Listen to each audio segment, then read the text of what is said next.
Tajeetu manusa maal maakka rifeensa sirraa fixe ana koo ijoolleen duraa tajaajilaa xiyyaa kunoo urjii Huseenii fi Faatimaa Hassan dhaqina.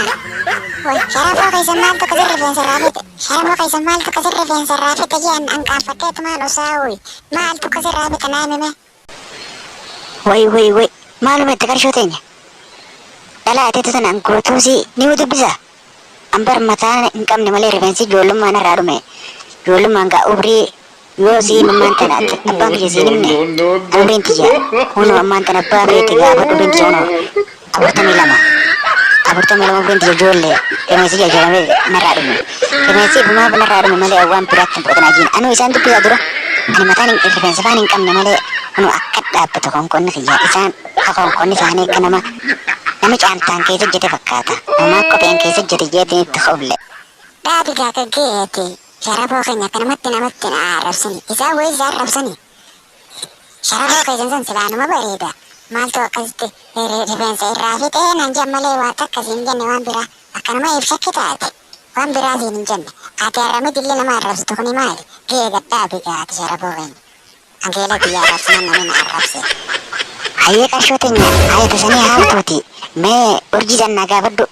Urjii san neeffadha sittiin hima jeetiin obboleetitti waa hin himatanii hunde qaanfadheetu maal see'u mee na gaafadhu jaalarraa na qabiyan dhoo isaan beekusa qarshoo teenya dirree beetuma sittiin na gaafadhuma.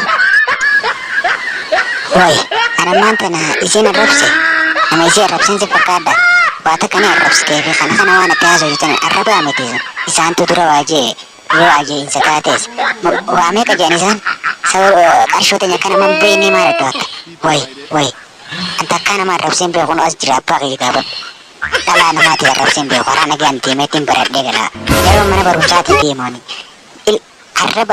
arraba gartee namni afaan yoo naa kaan kini waan biraa dhiisi dallaa baasan garte. Warri sharafoo keenya baratis akkanumatti akkanuma arrabsite jirte isheen usii dubbatte an kanasumatti hima akkasitutti sharafoo keessan san maali sanni deemeen qamahu way ijoollee duraa bakka ijoolleen dirdaraa deetuun dhaqu yeroo ijoollee duraa ta'e jira qeelallaaleetiin guyyaa deengataa tokko faa kaniin bakkaan taa'u dhabe isa biraaniin taayeetiin bar bakkinaan fuutu fudhaa deeme kennatti himte sharafoo keenyatti akkanumatti arrabsite maali. Way ana way yaa qarshoo teenya wayii siiseen way itti na nimi yaa qarshoo teenya. Si jaalataa itti naa malee itti na nimin isaa tokko kana siin jee itti na nimin yoo rabbisataa itti itti nimin niin jaalata hunooni qarshoo teenya maan sitti hima. Qarshoo jechaan oli ana itti isinimu mootummaan jajjartee namaaf waanchiin maali kaan namaa waa jechaa oluma kolleeti way itti ammeemmaan kana keetiin isii hamee dhufaatti hapi horiiseen akkootu fargaa sharafoo keenyaati yoo urjii harkatte milkootti. Assalamualaikum. No.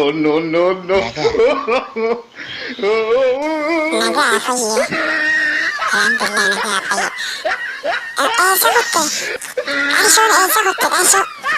Semua kau faham mana sih lah? Aisyah sakutte. Tina aja mereka Aisyah sakutte jenak tina sama di sana ada. Makan ini. Jakai sana ini buat main pulau rakap. Malu mau pakai jakai sana jadi. Way kainu rantar tamata ibidda mataa pirpiree goote waa'in nama kana ijafee jeeguutiin qaba nama mana fi namatti rufe haasawaa cal jedhanii irraa fuudhanii fi malee antana iji bitaatiin silaa waan akkanata qarshoo bira dhufte jeetiin isa qabaje malee akka wanti maa jechuu feete areedha mootani maaliif goote mataa waajjiruu siin qabu way maaliin galte kana. Mataa himaatti keessatti anoo kaatiraan dubbanne malaataa kana yoo bishaan irra kenniraan gamaambee udduu keessan si buusan osoo jeetii agartu wayin namaan jecha jechuu feetiin masalaatti ariifuma wayi mootiin irra qabachuu barbaade ariifa nama akkuma deeme nan keenya irra miseefame ariife malaataa mataa dhaka. Kaya ganda bilang tay, mana kan jalan dokter mana jijini, apa jawabnya kati pensidi sama leni, atau nama jirta, araba itu sih kabawi, arifensa, getin neradu me, atio me, takabiratin arraun merti, tanyara arri, nyari o malif serra, ya pak.